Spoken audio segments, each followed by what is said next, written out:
Hello, good morning, good afternoon, good evening, wherever in the world that you are today. I am so excited for our webinar today. My name is Priscilla. My pronouns are she, her.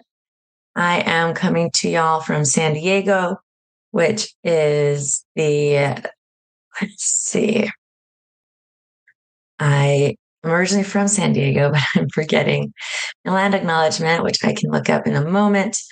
And we're here today with Ken Hartman from TPW, and I am so excited for our time together. And I'm coming to you from the native peoples land of the Kumeyaay people. I'd like to take a moment to share Ken's bio. Kenneth Hartman is an award-winning writer and prison reform activist. Sentenced to life without the possibility of parole at the age of 19, he served more than 37 years in prison before former California Governor Brown commuted his sentence. He was paroled on December 20th, 2017, and remains free. Ken wrote about his experiences in his essay, The Prisoner's Purpose, which won one of the John Templeton Foundation's 2004 Power of Purpose Awards. His book, Mother California, A Story of Redemption Behind Bars, won the 2010 Eric Hoffer Award for Memoir. In a December 2014 feature for Harper's Magazine, he described 3 decades of prison Christmases.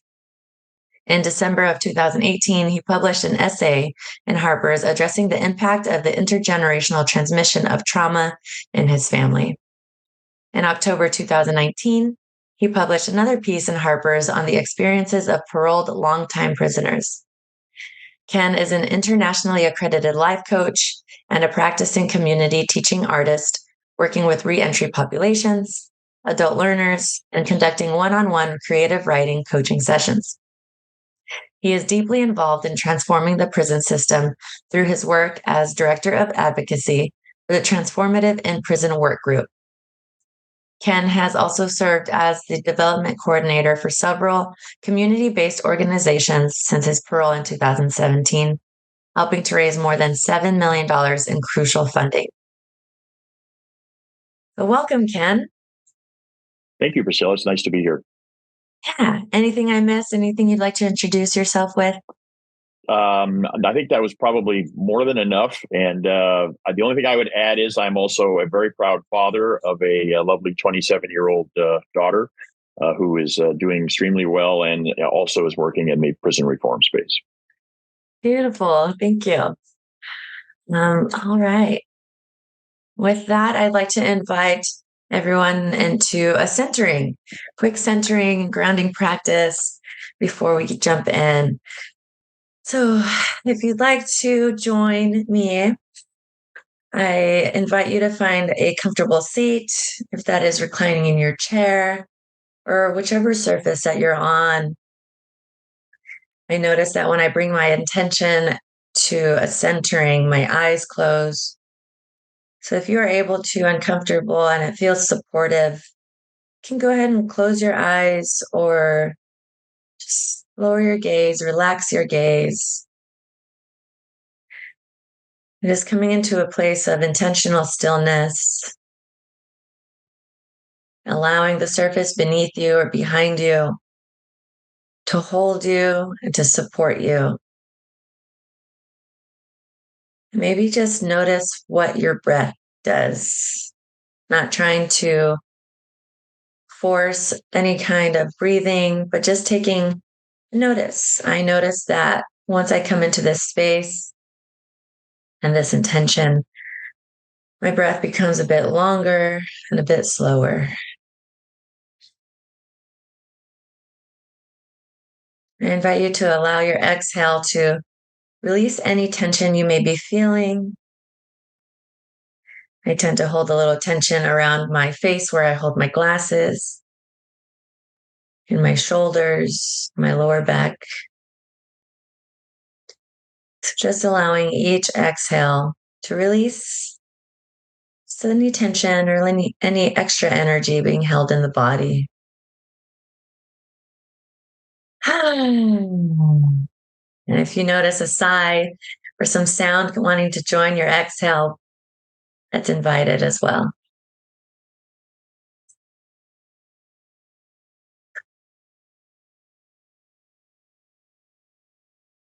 If you feel your body called to do any kind of movements, invite that movement. I notice that my head wants to begin to create some small half circles, tilting my chin down and rotating my head to the left and right. Then I notice a yawn that is also welcome.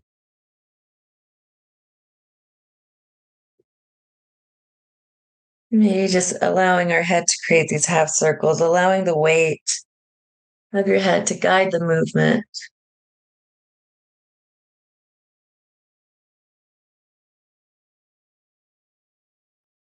And then bringing our heads into stillness, centered position. I notice another small yawn. And to me, that lets me know that my body is relaxed. My nervous system is relaxed. I feel relative safety. I invite you to open your eyes if they were closed and just begin to orient to your space, maybe looking up in one of the directions of the space that you're in, just taking everything in with a curious mind versus a mind that says, oh, I need to do that. I need to fix that. Just taking in your space, maybe looking at the space in front of you, the space to the other side. Just noticing the colors, the textures, maybe bringing your gaze above you. Maybe taking in the space behind you in one direction, and gently coming back and making your way to the other direction. Bringing your attention to your exits and just taking in the path between you and your exit. Bringing your gaze back towards the front. I'd like to also invite a little bit of movement with our breath. So inhaling and bringing our shoulders up. Exhaling and rounding them back and down. And just doing a couple of these rotations with our shoulders with your own breath.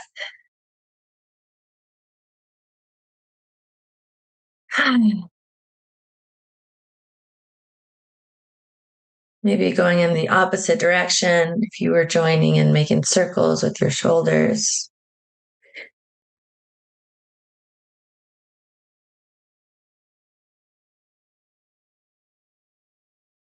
And then before returning, I'd like to invite some movement to maybe bring in some energy back into our bodies. So inhaling and bringing our shoulders up, maybe squeezing our fists, maybe squeezing tight. Exhaling and releasing that. We'll do that a couple more times. Inhaling, bringing everything up, squeezing tight. Exhaling to release. We'll do one more. Inhaling, squeezing everything up, shoulders to your ears, squeezing your fists, maybe curling your toes. And exhaling, letting that all go. Thank you for joining me.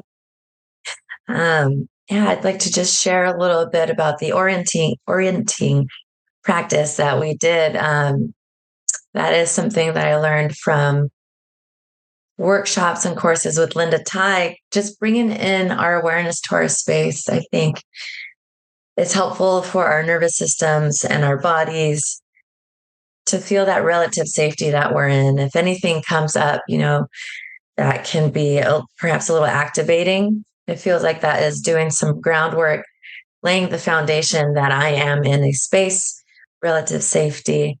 And then that last part of kind of bringing up our shoulders and releasing that air just to bring in some energy. I notice sometimes if I'm in a centering or a yoga practice at the end during the final resting, I can feel a little sleepy, maybe a little unfocused at the end of the class. So I like to share something to bring that energy back in to my body and back into the space. Okay.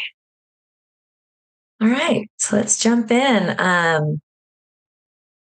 I just love Ken. I've met you through the TPW, the Transformative In-Prison Workgroup, and I would love to just talk about what that is. So, if someone were to ask you what is TPW, what would you say?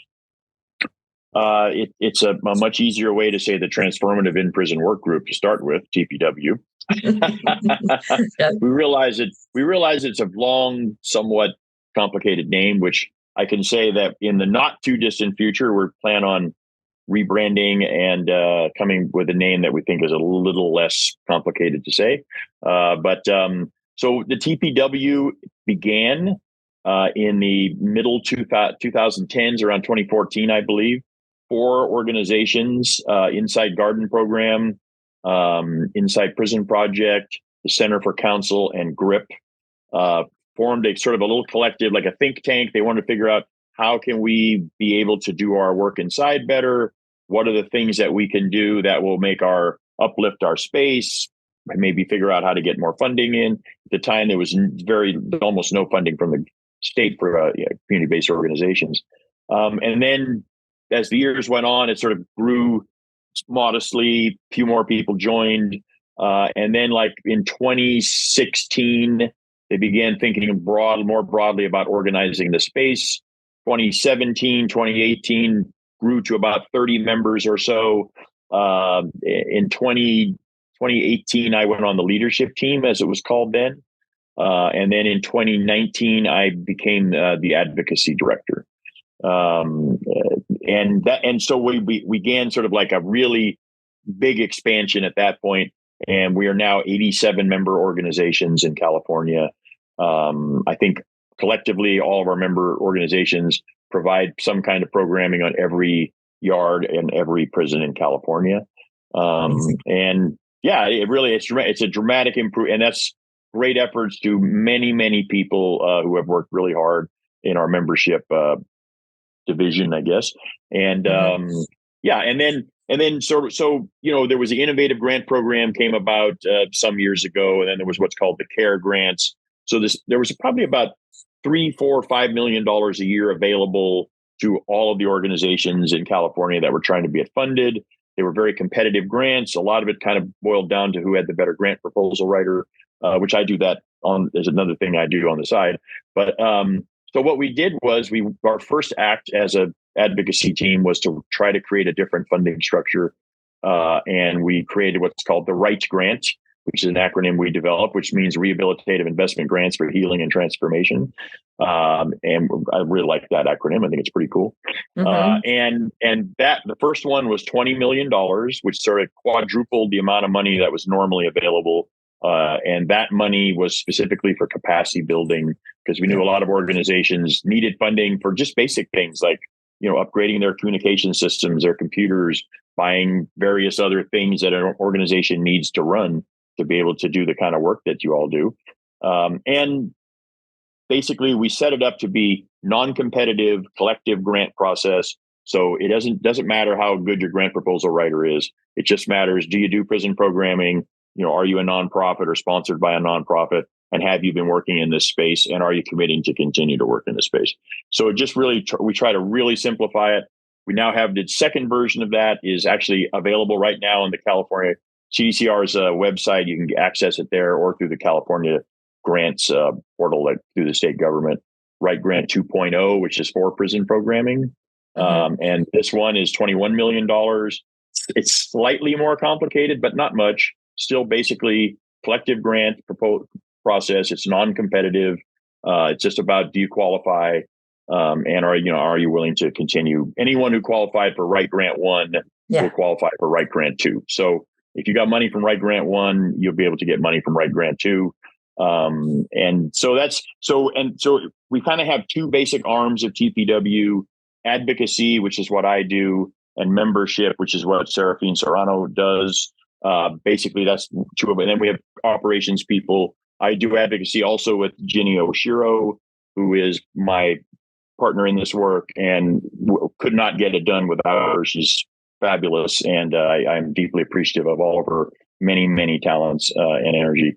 And also, we have some operations people in the background too. So there's actually only 5 of us, and 4 of the 5 are formerly incarcerated.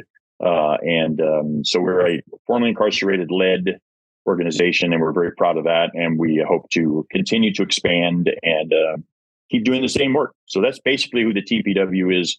Probably more words than necessary, but that's what it is.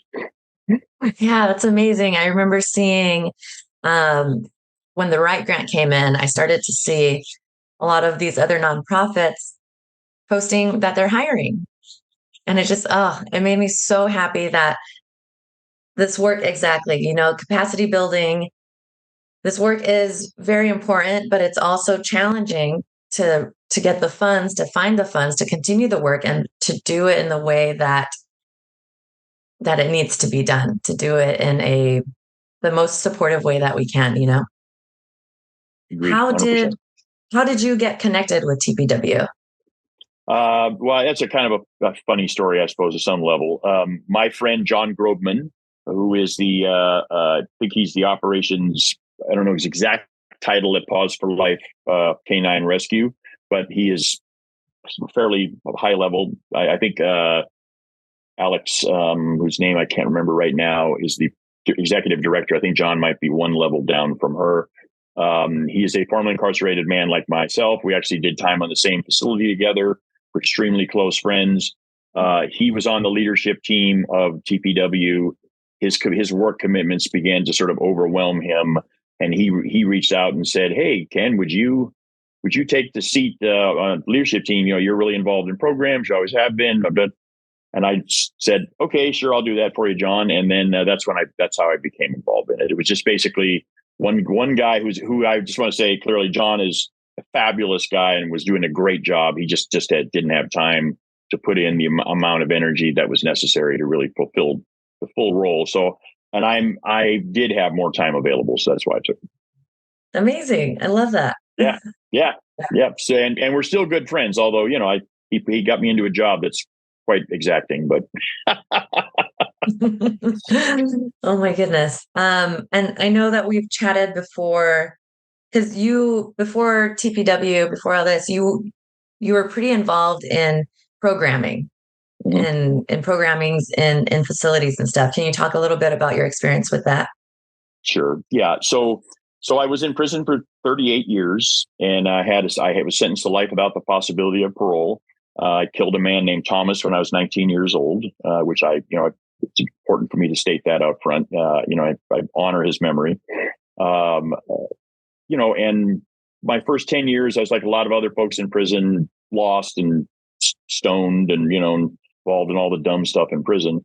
And I miraculously at some level, met someone who fell in love with me and started to change my life. And then, I stopped using. I'll be 34 years clean and sober on December 12th.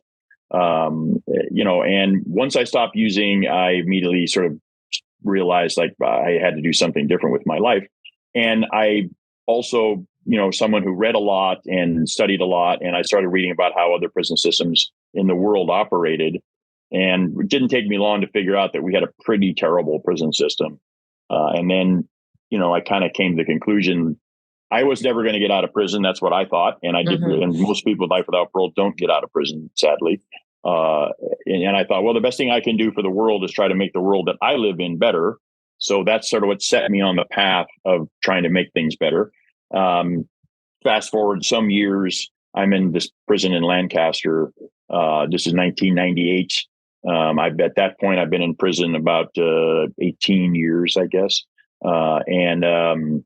But probably the worst time in the California prison system is like 175,000 people in prison. It's grossly overcrowded, violence everywhere. Riots are happening like, once or twice a week in some place. I mean, just a complete meltdown.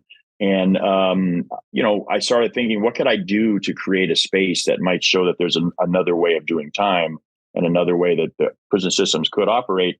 So working with some of the guys that I was doing time with, I helped create something called the Honor Program at Lancaster, which separated 1 yard. Basically, just said you had to agree that you wanted to program, you wanted to give up some of the the more negative behaviors in prison that I had given up, and I think most people actually do want to if there's a space where they could do it. And that resulted in the creation of the Honor Program, which existed for a pretty long time, kind of sort of still exists at Lancaster, although it's never been fully supported.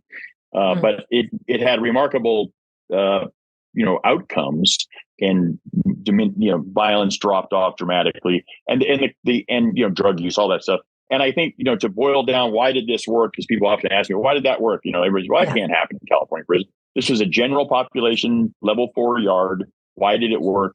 And I always tell people it's really not that complicated. You learn this in your first year of psychology in college. Negative reinforcement doesn't really work on humans. Positive reinforcement does. So the basic part of the Honor Program was reward positive behavior. Prison system in California and most prison systems in the United States basically punish negative behavior.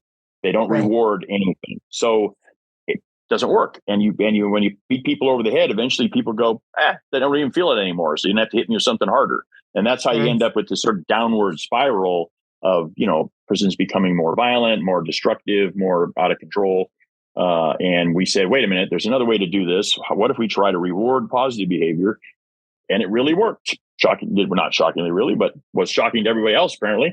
But it really worked. And it created sort of an environment where there was a flourishing of, wait a minute, I can do something positive, and there will be positive outcomes from that. So we started having, a flowering of programs and peer-to-peer things set up, and just it was a dramatic change of everything. And to the degree that we had administrators coming from other prisons, just kind of watching our yard going, how in the hell are you doing this? This seems impossible in California. We were like, well, we reward positive behavior here, and it shockingly encourages positive behavior. Yeah. So that's kind of, and so that's kind of like, and then I participated in programming my entire time, particularly once I got clean and sober, because I didn't want to stand around and do nothing anymore. And I'm a believer that there's no one program that works for everybody, but there's enough. If you have enough programs, there'll be a program available that will work for everybody among the selection of programs. Yeah. And I believe that the vast majority of people in prison want to be better than their worst moment, want to find a way to live a more productive and healthy life. I just think that almost all of us came from places where there weren't very many tools available for that, or role models. I came from a highly dysfunctional family in a very crappy neighborhood, was exposed to a lot of violence as a kid. And that, had caused a lot of, problems in my behavior. It took me a long time to figure out how to deal with. So I just feel like positive programming inside offers the best option, the best opportunity for people to be able to get better from how they ended up in prison. And all the science supports this, like, clearly. And the last thing I'll say about it is community-based organizations are clearly best positioned to provide the kind of real quality, compassionate, embracing, humanistic, trauma-informed programs that really impact people inside. State-provided programs, generally speaking, and I don't want to say every single person, because it's not every single person, but state-provided programs they're more institutionalized, and they just have more of a kind of a, like a government feel. I think community-based programs have someone like you coming in, who comes in because you have a passion to make people, help people. You have a passion that, I believe in this program. This is something that really works, and I'm here to help you see this. And if this works for you, that's great, and we'll help you with it. And if you get enough people coming in doing things like that, I think we can dramatically change the way prisons operate. Yeah, absolutely. I love how you mentioned, community-based organizations are the folks really doing this work. And you also mentioned, kind of the way that the system is set up. It's like you're punished for negative behavior. And I know TPW just had some legislative wins with those two things.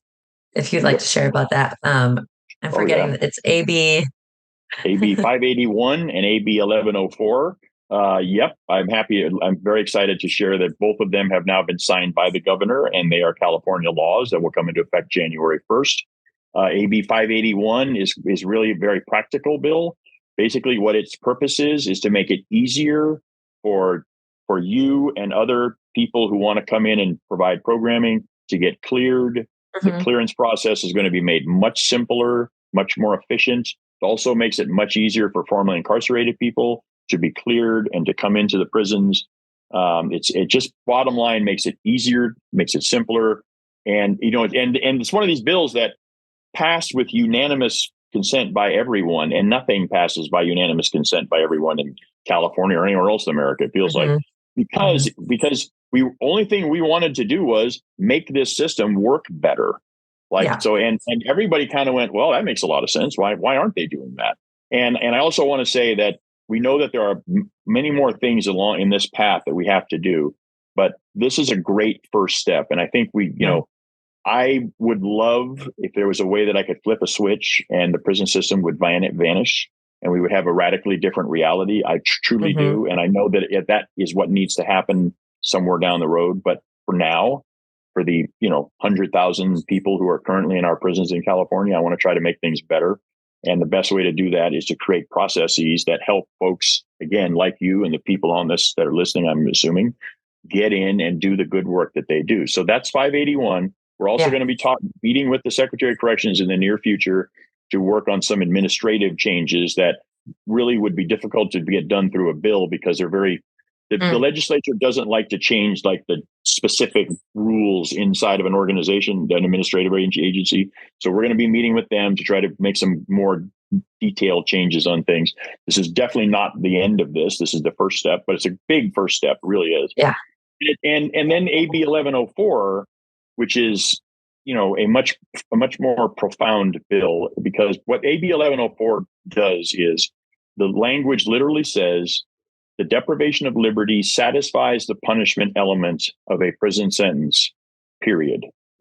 The purpose of incarceration is education, rehabilitation, preparation for reentry, and a whole lot of other words along those lines. But those two things are the heart of the bill. What it basically says is prison is not for punishment. That's not what prison is for. Going to prison is the punishment, period. End of story. Prison is for rehabilitation, education, preparation for reentry, which is all of the things that matter the most. And I think this is a bill that was a little more controversial. Not everybody supported, but it did get signed by the governor. And I believe that this bill is kind of like, this is the lever that we needed. If you have a big enough lever, you can move the world, right? So this lever is actually I believe this is a very powerful lever, because now we can look at things and go, so that's punishing people. Why are you punishing people? That's not what prison is for. Prison is for actually providing, blah, blah, blah. So I feel like this is, and again, this is part of we have a strategy that is not going to happen tomorrow, but over a period of, not too distant future, but, over a period of some years, I think we can move the system to a place that is much less damaging than it is now. So, and if it is less damaging, I believe that ultimately that is maybe one of the best routes to decarceration that there are, because if we are less traumatized, they're less likely to come back. So that's kind of how I see it. Yeah. I love bringing that in because, saying, I just wish that all prisons would shut down and there was no prisons. Absolutely. I feel like for folks that maybe are not in this space, it's like, what do you mean? And so I feel like the goal to that is having these organizations of rehabilitation come in, help folks heal, hold the space for them to find the tools within themselves to heal. And then that turns into them not returning and then decarceration. And so that's kind of the path, right? That's the goal. That is ultimately the goal. I think, look, we'd love to work ourselves out of a job, right? That would be the ultimate goal, is we figure out how to help everyone get as better as they can. And then less and less people in prison, and gradually the prisons disappear and be replaced by community-based solutions that start at the front end. And we don't have to have these terrible institutions, because they are terrible and they do need to go away. No argument. Agree with that. Absolutely. I'm curious, is there language or, since the bill passed about updating the language, is there language right now that specifies what prison is for, or is that just something that hasn't been there? So that's an interesting question. And it's sort of an interesting little thing there that some years back, I believe it would be I want to say it was late teens, but I'm not off the top of my head, I'm not positive, but that basically directed the Department of Corrections to create a mission statement that laid out what they wanted to do that was not about punishment. They did their missions. If you read the CDCR's mission statement, it's actually pretty cool. You go, wow, they're doing some really great work. but they did not change the penal code, and the penal code says that the purpose of prison is punishment. So the problem is, the mission statement is not really a law. The mission statement is some words that you put on a letterhead and go, this is our mission statement. Super cool. Penal code is law. And so and it was one of our arguments in advocating for this law was, we're just trying to bring the penal code into line with this mission statement of the Department of Corrections. So we kind of use their mission statement as a way to help us get this law passed, which we appreciate that. Thank you, CDCR, for that. But that was kind of like, and again, mission statement isn't law. You can't hold somebody accountable for a mission statement, but you can hold somebody accountable for a penal code. And this will be in the California Penal Code, and it will specifically say deprivation of liberty satisfies the punishment element of a prison sentence, period. Sentence, the purpose of incarceration is this, then details all the things there is, none of which are punishment. Beautiful. Amazing. Yes. And we are a little proud of ourselves on that. I won't lie. We feel pretty good about that. That happened. So I'm very happy about it. Yeah.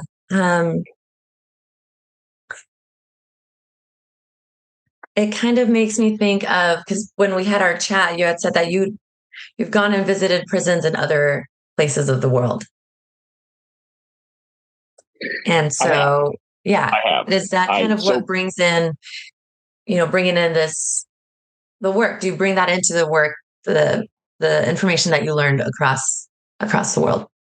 Absolutely. And it really informs what we're doing. And this is another sort of, I don't know, funny story at some level.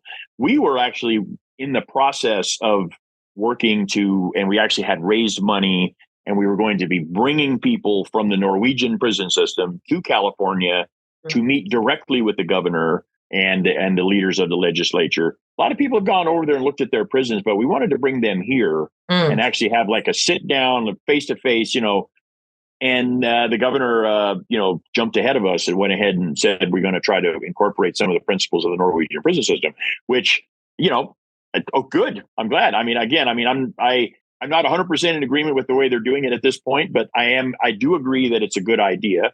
And I think that it would be, so I've been to Norway and Finland several times. I've toured their prisons because that's what I do. I go to other countries to look at prisons. And A, they're prisons. B, they're not fun to be in. C, they treat people inside much more humanely than we do. That to me is the most important aspect of this. And they have an ethos there that the person in prison is a fellow human being and is our future neighbor, and we are not going to dehumanize them to the utmost degree that we possibly can. Putting someone incarcerating someone is inherently dehumanizing in some level. No argument about that. But I think they go far back, bending over backwards to try their best to make it as less dehumanizing as possible. And everything, the language they use, they don't call people, by, derogatory names and stuff. The officers refer to people by their first name, and people inside refer to the officers by their first name. How you doing, Bob? Doing pretty good, Jim. How are you? It's like, okay, that's pretty cool. And again, those, as someone who was incarcerated for 38 years, being called an inmate and a convict and a felon and an offender and all these other things, those are very dehumanizing terms. And you then become what you did, and I believe Carl Jung said, I am not the things that happen to me. I am who I want to be, and I think the problem is the prison system says, nope, you are the things that happened to you and at what you did. And that's it. You never can be anything but that. And in Norway, they don't take that position. In Norway, they don't publicize, what people are in prison for. They don't make it easy for people to, look up and go, oh, this guy did this. They make that as private and confidential information. There's no logical reason for that to be put out. There's no registry lists. There's none of these other, things that how do we stigmatize and dehumanize people as much as we can, like we do in this country. And these are other basic things that need to be worked on, without a doubt. But I mean, they say directly to people, you are a fellow human being. We are going to treat you like a fellow human being. We want you to get out of prison as fast as possible. And we're going to do everything we can to get you out as fast as we can. And I think they do a pretty good job. Again, they'll tell you, if you talk to them, they'll tell you, we are not perfect. We do not do everything exactly right. But we try. And I think they make a pretty hell of an effort to get things done in a good way. And I think they do generally a pretty good job. Amazing. I can just feel your passion for this work. I can feel it just through our Zoom meeting here. And I'm curious because I can imagine, someone who was incarcerated for such a long time, never wanting to go back, or maybe, it's like a place that wasn't fun, wasn't great. And you're touring prisons all over the world. You're like, let me get back in there for a moment. Was there a point where you decided this is what my life's work is going to be? And like, what inspired that? And it's a really good question. And thank you for asking that. So I got my sentence was commuted in the day before Easter in 2017. Governor Brown, who is very much a Catholic. I'm also a Catholic, but not as much a Catholic as Governor Brown, but I'm also Catholic. But it was a religious thing. He decided to undo some of the things that he did in the 70s and 80s by his own admission. And one of the things is he wanted to make it possible for people who had life without parole to have a chance to get back out. And for reasons that are still a little hard for me to get around, I managed to be one of the first two people who got out, who was sentenced as an adult to life without parole. I had 30. I came in at 19. I got out at 57. I never thought I would get out of prison. I really didn't. And when I got out, Priscilla, I said, I don't want anything to do with prison ever again for the rest of my life. I was like, I am sounds done. Like a thing, if I go to a restaurant, it doesn't work out, I'm not going back there. Right. Exactly. And trust me, that was like, I really was like, this is it. I'm done with this. I don't want anything to do with this ever again. However, I had been involved in a lot of activism from inside. I authored a bill that passed the legislature by bipartisan majorities that would have instituted honor programs in every level 3 and level 4 prison in California, and had the Department of Corrections not torpedoed it behind the scenes and convinced Schwarzenegger to veto it. I think the prison system would have been a lot better now than it is, So I mean, I had been involved in some, pretty serious activism. I did a lot of activism around life without parole, a lot of activism about programs and treatment of people inside, wrote a lot of articles in newspapers and magazines. And, you mentioned I wrote a book and, and some other things. So I had people knew me and knew about what I had done. So when I got out, people were reaching out to me almost immediately. Hey, can you come and do this? Can you talk here? And of course, I felt a tremendous, really powerful obligation to the people I left behind, particularly folks serving long life sentences. I got out again, still kind of like, I'm not sure why it was me. I'm glad it was me. I'm not going to lie about that. But there are a lot of people who are just as deserving, if not more deserving than me, who are currently in prison serving long life sentences that should be out of prison. So I felt this tremendous responsibility to them. I still do. And my friend John really is one who pulled me back into it. He's like, can you do this? And I was like, okay, I can do that. And I thought, well, all I'll be doing is just being kind of an advisor a little bit. I wasn't going to get too deeply involved. I was going to just go be a writer. I had been writing grant proposals for nonprofits while I was in prison. So I knew how to do it. And I had 2 jobs, like 1 month after I was out, as a grant proposal writer for 2 different organizations. So I could have just done that and sort of stepped back and just kind of, but, and then the more I got into it, the more I just sort of, I realized this actually is what I'm supposed to do with the rest of my life.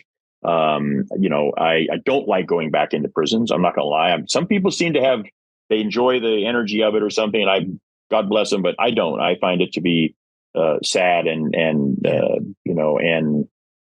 it always leaves me with a feeling of some level of despair for the folks that are in. I know what they're going through. It's not good.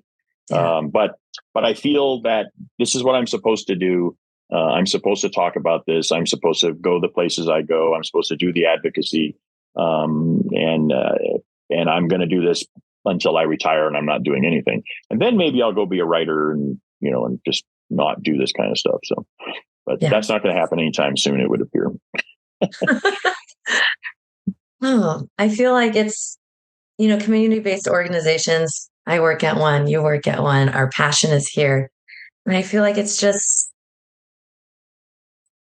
so important. I don't know. I haven't been incarcerated, so I don't have the experience and the lens from that side, but just the importance of these community-based organizations, the importance of having folks from the outside come inside and share the work with these folks. And when I think of Prison Yoga Project, I know like the consistency is so important, just really coming in.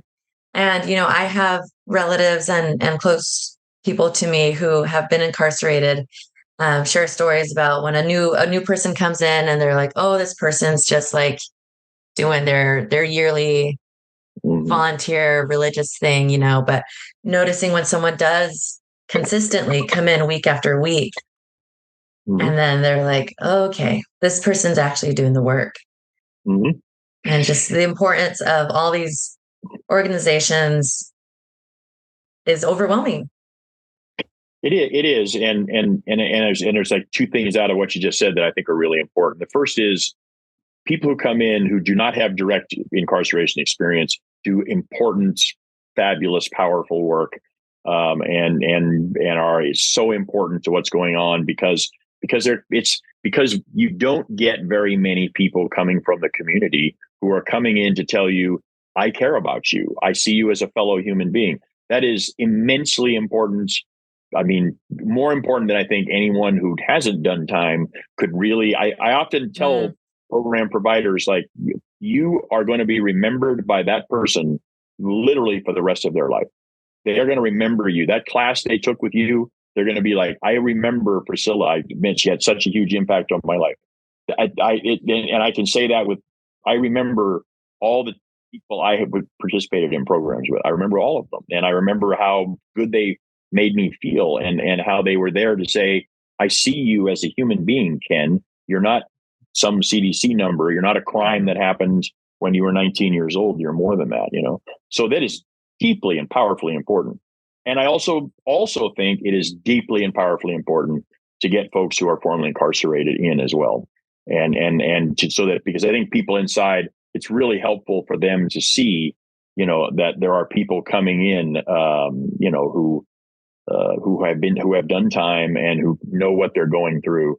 I think those two can work together really powerfully. And I think that's like each side has a very important role in this. I think, so I just want to I often have in spaces, I'm talking about how important it is to get formerly incarcerated people back in, right. Credible messengers. So it is super important. But I really also want to say how important it is for folks who are not formerly incarcerated also to come in. I don't think it's an exclusion of one or the other. I think it's both. So I just want to say that. Yeah, I appreciate that too. Because I can feel like, oh, I've never been incarcerated. Am I the right person to do this work? Am I the right person to come in and share space? So saying that is helpful. Agreed. 100%. I'd like to talk about, or maybe ask, how can folks get involved? Like some of the first things I think of is,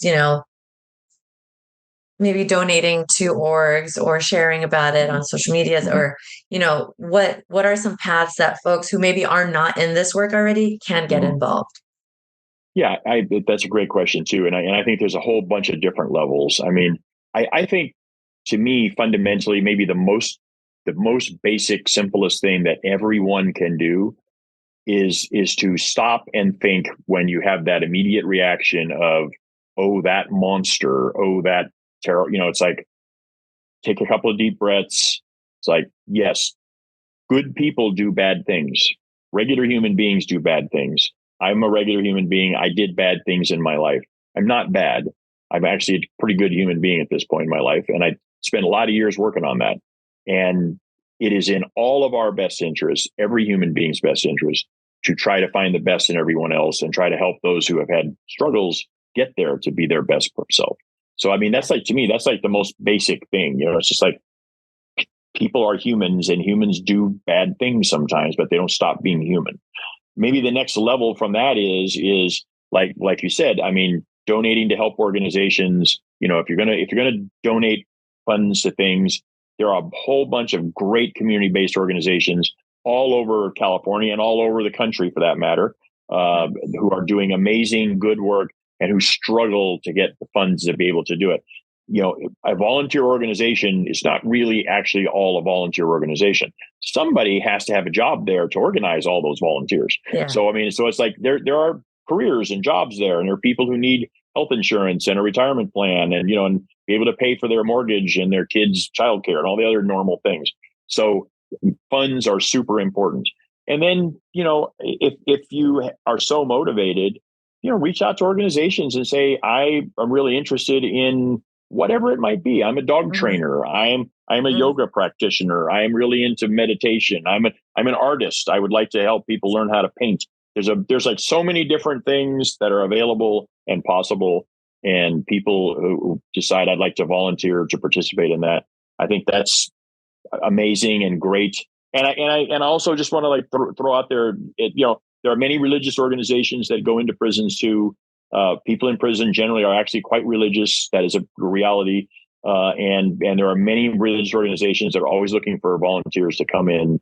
I went to Catholic services while I was inside, and Catholic service inside, when there's someone from the outside sitting in the room, is a really different experience. It's like, it's the same ceremony, but it's really different when there's somebody there who's not there because, they're in prison, who's there because I actually care about you. I'm here to support you in what you're doing. So I think there's a wide variety of ways that a person can get involved.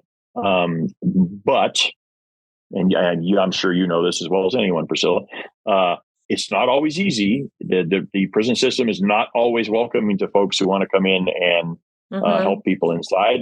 It's maybe not always in their best interest. In some ways they may see it, but you have to say to yourself, I'm going to do this, and I'm going to do what I have to do it, and be persistent, and remember that you're there to try to do something that's good for the world. So that's worth a little frustration at times.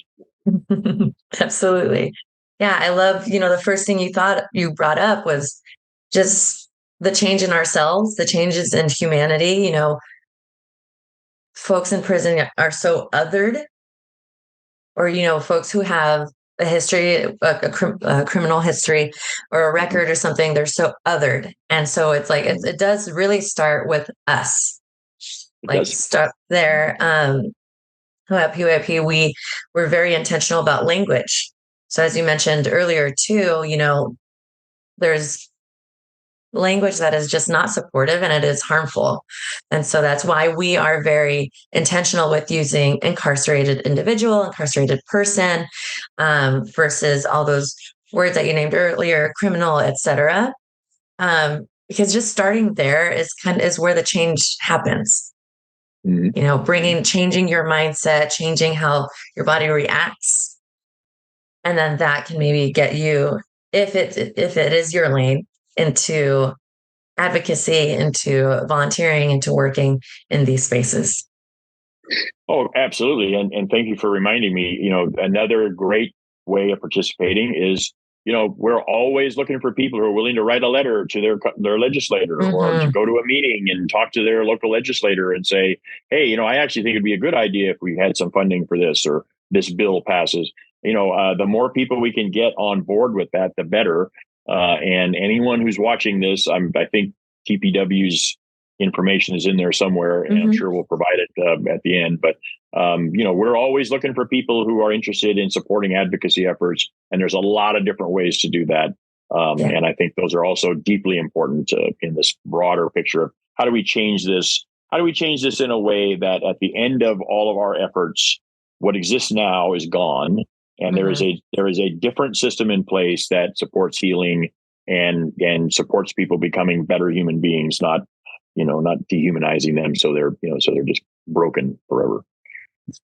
Yeah, that sounds great. And I know, so TPW, it's got a lot of work going on in California. I know there's some work going on with New York. Mm-hmm. Yep. So there is. Is it kind of doing the same stuff in New York, or what's the New York chapter kind of like? Right. I think at this point the New York chapter is still forming. It's New York is very different than California. Of course, I to go back to our conversation about Norway.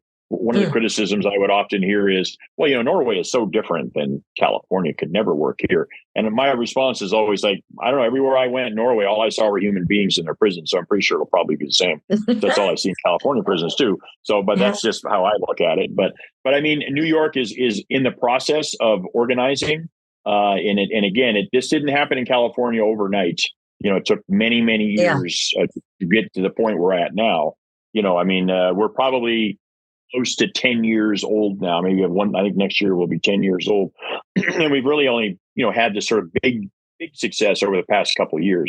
So it took a while. And I think the people in New York that are working on this are working diligently to get something moving in the right direction that would have a similar kind of impact.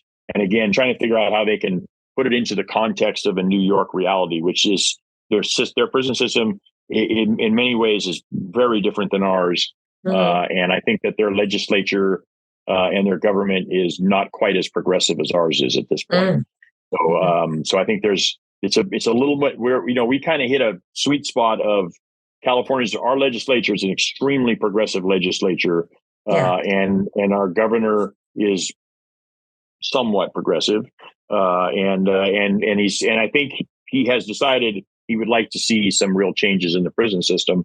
Again, would love to sit down and talk to him about some ideas. I think he might be able to do it a little better personally, but I'm sure he has many people telling him that.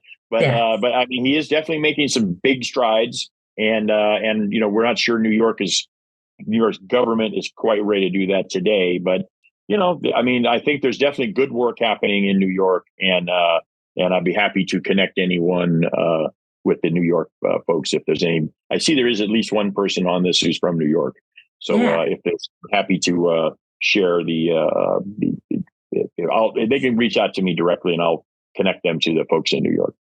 Amazing, yeah. And with that, I like to open with questions. There's a question from someone who's in New York. So thank you, Julianne, for your question. I'll read that out loud. Do you have suggestions for building and promoting rehabilitative programs in facilities? I teach trauma-informed yoga in a women's facility in New York.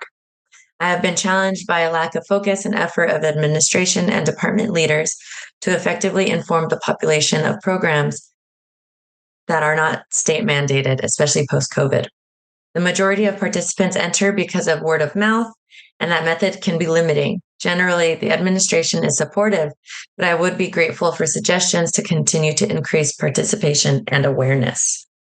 Well, that's a great question. Thank you, Julianne. Like I said, please reach out to me, and I will connect you with the folks in New York that are forming a New York chapter of the TPW. I guess beyond that, broadly speaking, I think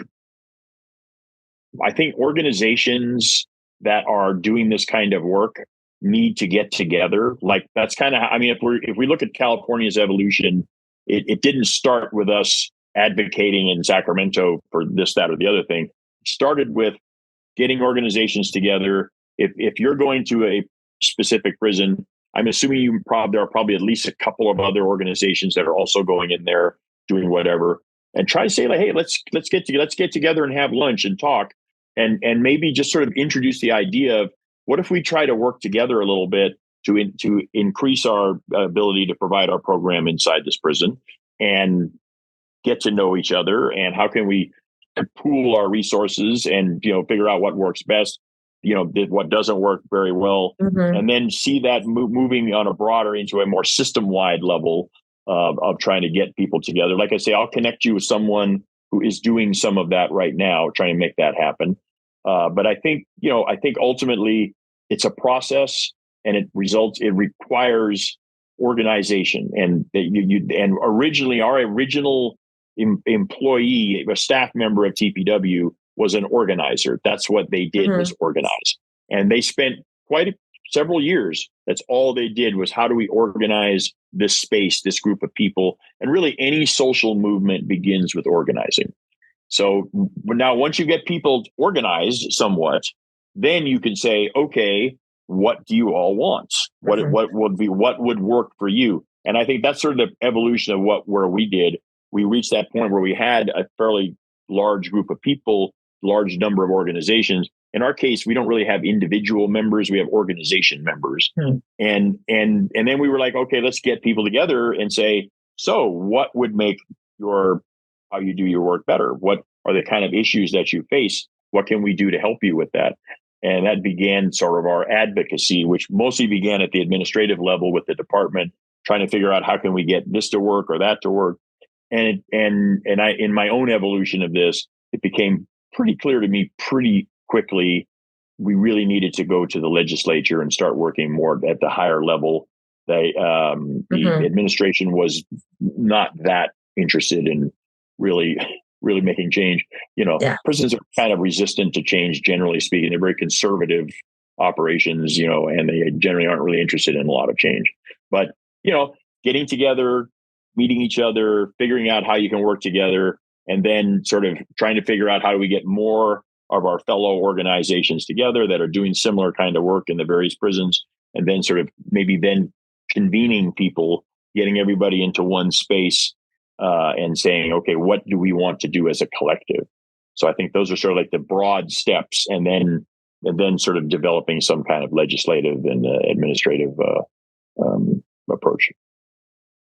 Thank you. I love that. And I love that, it's community building. And I feel like that's kind of the answer to a lot of things, especially sending someone to prison. That's stripping them from their community. That's getting them alone, having them feel alone. And so, bringing these communities together to create that sense of community is just healing. Just being in a communal space is healing, especially with the intention of bringing healing to those who are there. So I love that answer.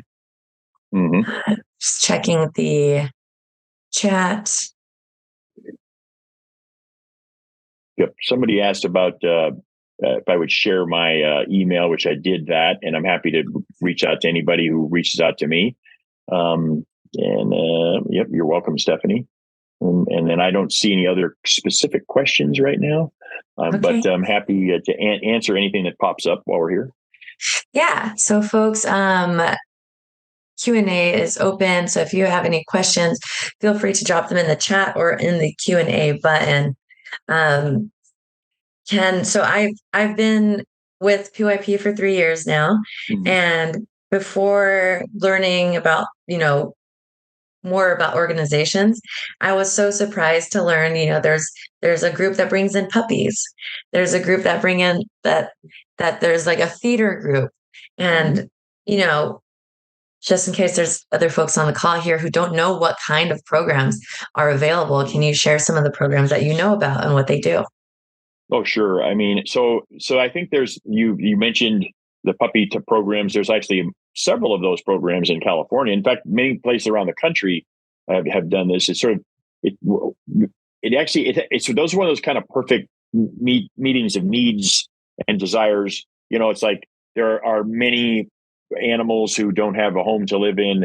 And often one of the problems is the animals don't really know how to function with human beings.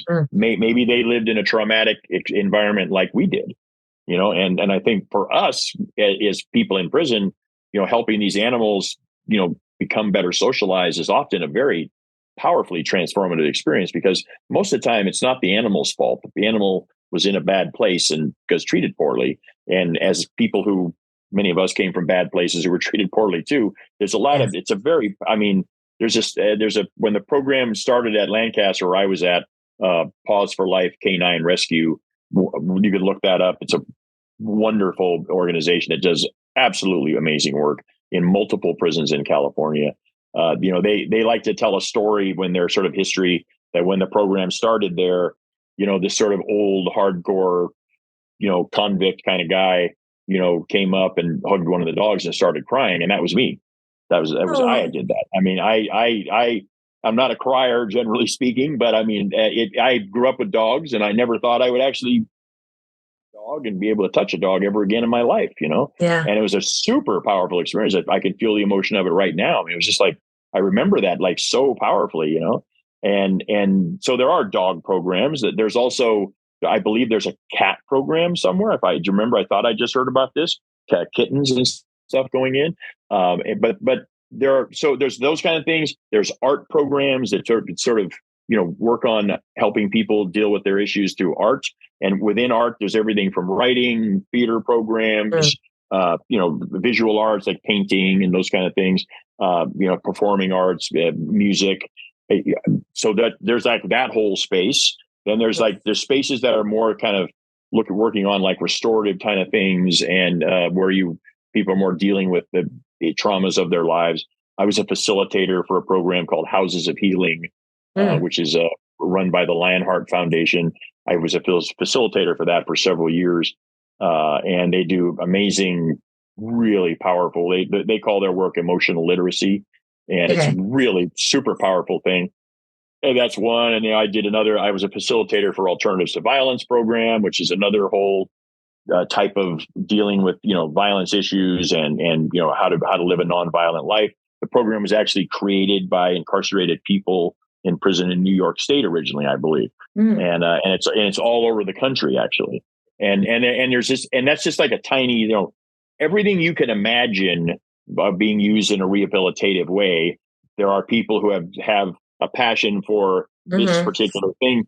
Yoga is actually, there's multiple very powerful, very successful programs that yoga is a big part of. There are programs that focus specifically on meditation type programs. Like that's kind of the center of it. And then literally every other thing. And again, I want to be fair. There's also many very powerful, very high quality religious-based programs. They're more from organized religious perspectives, and every kind of that, Judaism, Christianity, Islam, Buddhism, Hinduism, all of the major Native American spirituality, all of the various branches of that. So there's like everything you could imagine probably exists somewhere in a prison. In Cal, there's many gender-specific programs. Many programs are specifically for women. Many programs are specifically for people from the LGBTQ communities. I mean, so there's a lot. There's like everything you can think of it's happening somewhere in California. Amazing. So, yeah. You had mentioned, I think it was Houses of Healing and emotional literacy. Emotional literacy is like, I wish it was something that was taught from kindergarten to forever.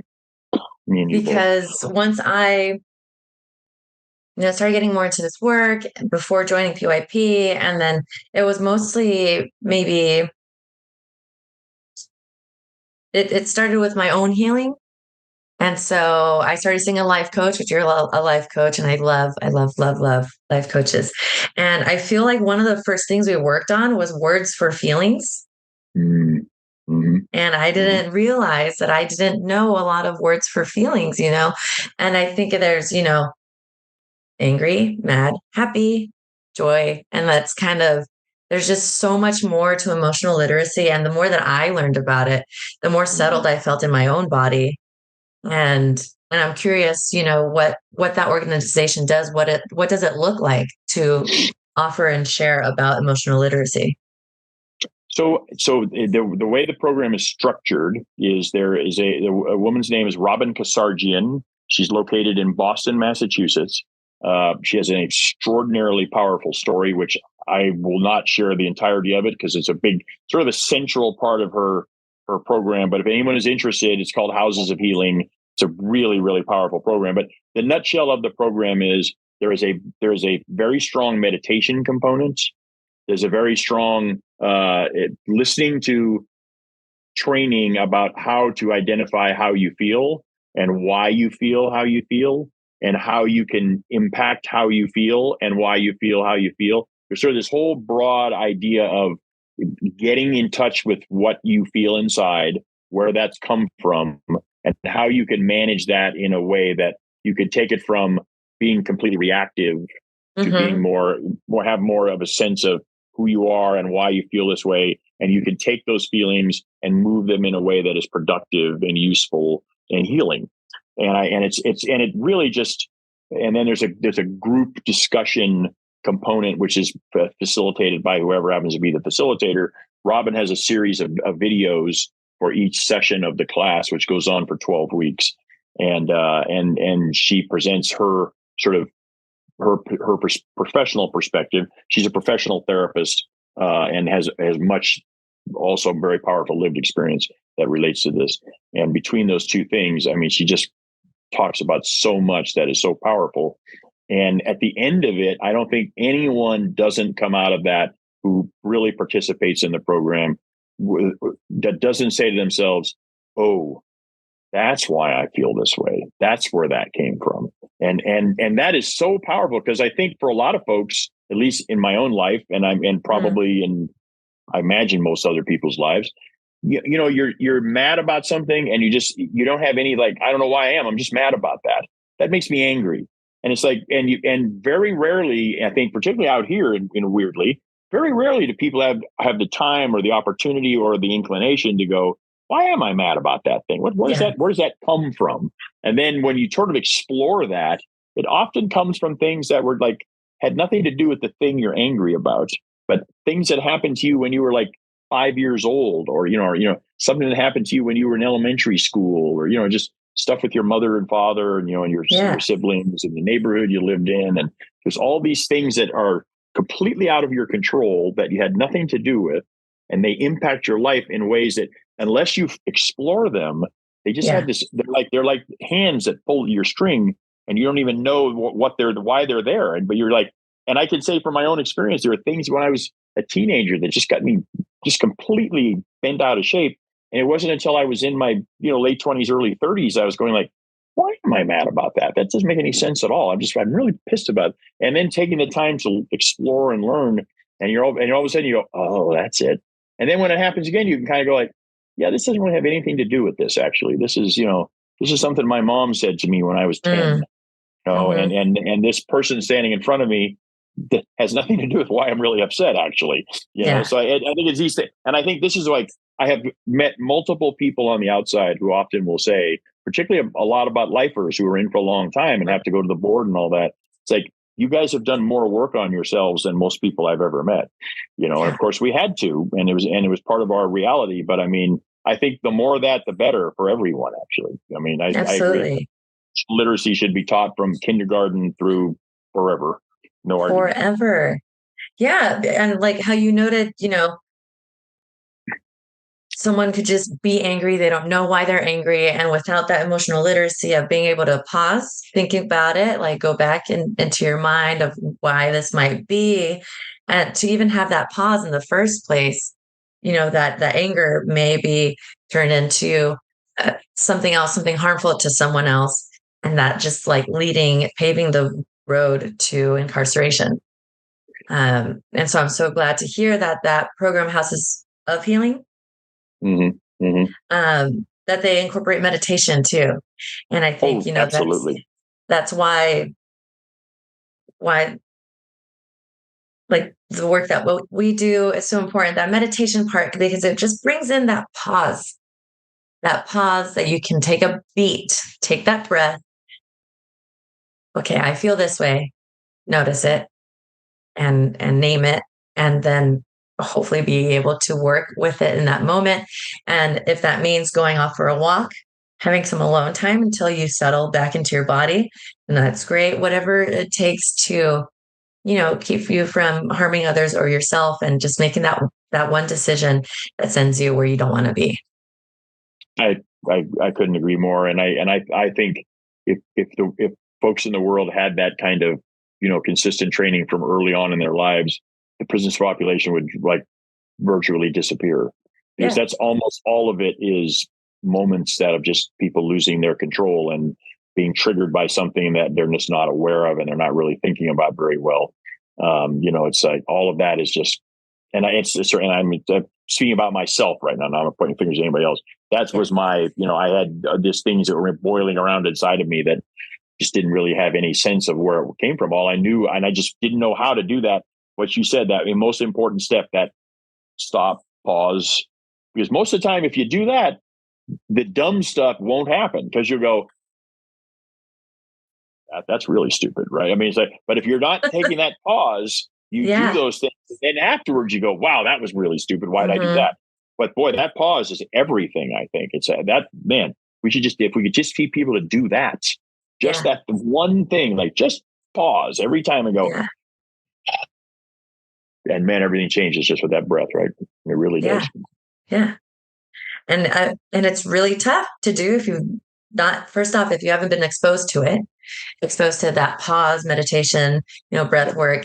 And it's also tough if you don't practice it often. I remember there was like a couple weeks where we had a lot of webinars going on and we had workshops, and I was joining all of them, and I was doing a centering. I was joining in the centering very often. It was a couple weeks worth of a lot of stuff going on, and every meeting had started with that centering. And so I had that practice really strong at that time. And then some stuff came up for me during a session that, I think typically would have sent my nervous system up. But I really had that reflex of the centering, of the taking a moment, the meditation. I think because I did feel activated, but I was able to come back down into a calm state very quickly, much quicker than I used to. And I was like, wow, how did I do that? And then I thought about it. Oh, wow, I've been meditating. I've been centering a lot because of all the events, of the Zoom events that I've been going to that started with centering.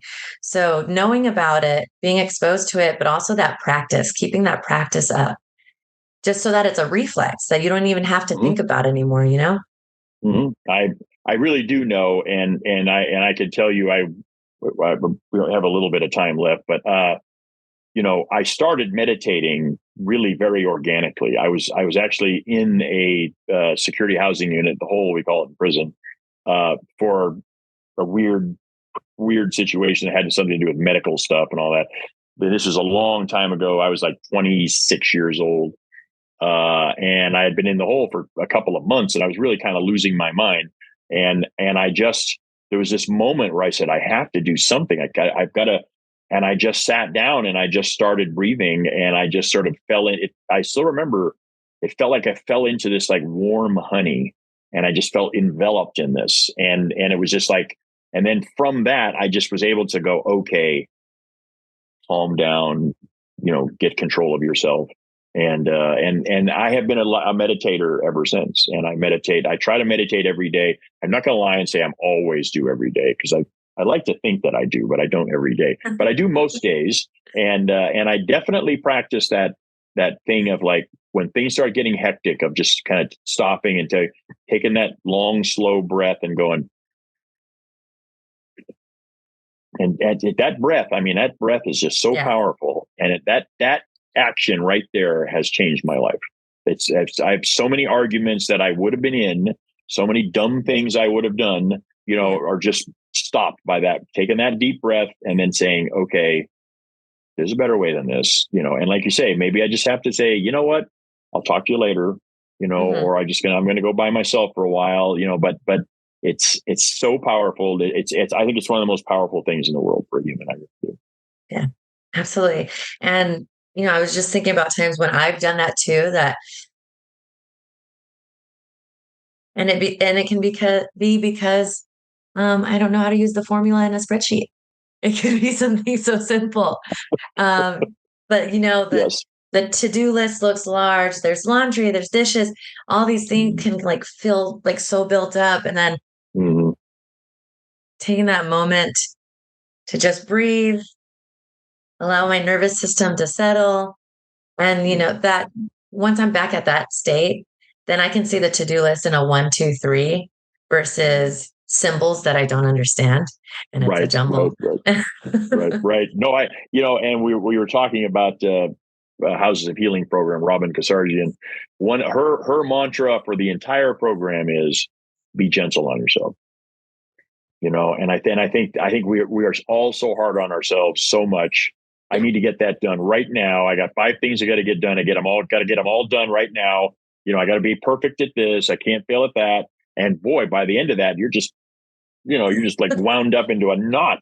And her thing is just be gentle with yourself, and just like, man, sometimes you just got to take that slow breath, just stop and say, you know what, that laundry is going to be okay. I'm going to go sit down for a minute and take a couple breaths and to regain my composure and go, okay, back to the laundry or back to this. Trust me, I spreadsheets. I'm just like,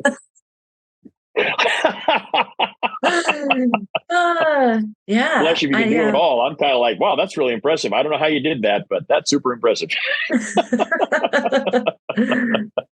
Yeah, just really quickly bringing up that, like, I watched a video recently and it was talking about certain tasks that they're morally neutral. So that pile of laundry, the dishes, especially with this like go, go, go, this hustle culture, let's get everything done now, or else you're bad. Right. It's like the laundry is morally neutral. Completely. You're not a good person or bad person. The dishes, certain things, like, and that ties in with being gentle with yourself. Just because you didn't do that thing doesn't equal you're bad. Exactly. Couldn't agree more. And I think that's at the heart of so much struggle that people have. And it's just so much, it's a culture that does have these completely unrealistic expectations and set these standards that are unachievable by most human beings. And I can tell you, it's funny. I mean, I remember I would always so impressed with these people who were like these leaders of these big businesses and all that. I'd say, oh, they just, they're writing books and they're doing this and they're doing, I found out fairly not that long ago, like the last couple of years, from someone I'm very close to, who writes books for business leaders, because they don't actually write those books. They just get interviewed by somebody in an afternoon, and then that person goes off and writes the book for them. And I thought, again, it's setting this ridiculous expectation, like we're going to all be able to do this. Well, no, we're not, because we can't afford to pay a ghostwriter to write the book for us. So, I mean, and no one ever says that. I mean, I would be so much more impressed if the guy said, hey, I was interviewed by somebody and I told him to write a book for me. And be like, well, I respect that more, but this is the book I worked on while I was doing my 7 jobs and accomplishing this and that. And you're like, man, I feel like a real schlump right now. I can't do that, And it's like, they didn't do it either, actually. Yeah. So, I mean, I was like, yeah. I feel like this ties in, with be gentle with yourself and be gentle with others. Mm-hmm. Mm-hmm. It ties into what can we do to be a part of this work? Well, starting with yourself, you can, view and accept folks who are incarcerated as human, as fellow community members, as siblings. Mm-hmm. Be gentle with yourself, be gentle with others. That kind of just like sparks the very beginning of, the world that we want to live in. I couldn't agree more. And I just want to say how much I appreciate the work that you do and the work that your program does. Dramatic, powerful, life-changing stuff. I mean, really impressive. And it's an honor for me to be able to be at this point in my life to be representing programs who do the kind of work that I tell people all the time. This kind of work saved my life, literally saved my life. The work that the organizations that are a part of TPW do is literally life-saving work. I tell them that all the time. This is not like feel-good work. It's not, it's like, oh, we go in and we have fun. I always tell people, that's nice if you do. I hope you do have fun. I hope it does feel good. But you're saving people's lives, because if we're not able to find a way to heal and find a way to become better than our worst moments, that's it for us. And I think it's just so important and so powerful. And I think everyone who does this work is basically a hero. I mean, I really think it's a heroic thing to go in and do that. It's not easy. It's not rewarding all the time. It's not fun all the time. I know that. But I just want to really say to everyone who's listening, everyone who may see this, and to you in particular, Priscilla, thank you so much for inviting me to have this conversation, and just how deeply I appreciate the work you all do. I really, really do. And I know all the people inside feel very much the same. They really do. Thank you so much, Ken. And thank you for sharing and for doing the work that you do. I mean, the work that TPW has done has supported us so much with those grants and with everything. Y'all are doing a fantastic job. No critiques. Keep doing what you're doing. It's amazing. Well, thank you so much. And we're going to, and we have lots of things planned. And again, for anyone who may see this, please reach out. And we're always looking for folks who want to help out in advocacy. We got anyone who knows anyone in the legislature who has a friend, love to talk to you, because it is about personal relationships. It's about meeting people. It's about talking to people. I spend a lot of my time just walking around office to office, sitting down and talking to people and explaining to legislative people, their staff, sometimes the legislators themselves, what this is important, why this matters, why supporting this is the right thing to do. And I think people are starting to hear what I have to say. I'm happy with that. And again, it isn't just me, part of a team. Specifically, I don't want to forget Jenny Oshiro, who is my co advocacy worker, who is just, just a dynamic, powerful, amazing young woman, and Seraphine Serrano, who does spectacular membership work. And also Karen Sue, who's our operations person. So there's a lot of good stuff going on. Betty McKay is our women's committee person, and Terrell Hall is the New York chapter director. We're all doing as hard as we can to make this all happen, and it is very rewarding work. Absolutely. Absolutely. Yeah. Any chance that, we have those monthly TPW meetings, I am just in awe of all the people that are actively doing this work. It's incredible, whether they're part of the theater organization, the painting organization, all these different organizations. It feels incredible to be in the space with y'all. And if anyone's interested, I dropped in the link in the chat, but it's the tpw.org. That's the website, the tpw.org. If you want to check out some more information there. Otherwise, Ken, thank you so much for sharing space with me today. Thank you to everyone who joined. This was amazing, and I can't wait to see what else TPW does. Thanks, Priscilla. I really had a great time, and thank you for everyone who attended. Really had fun. Thank you.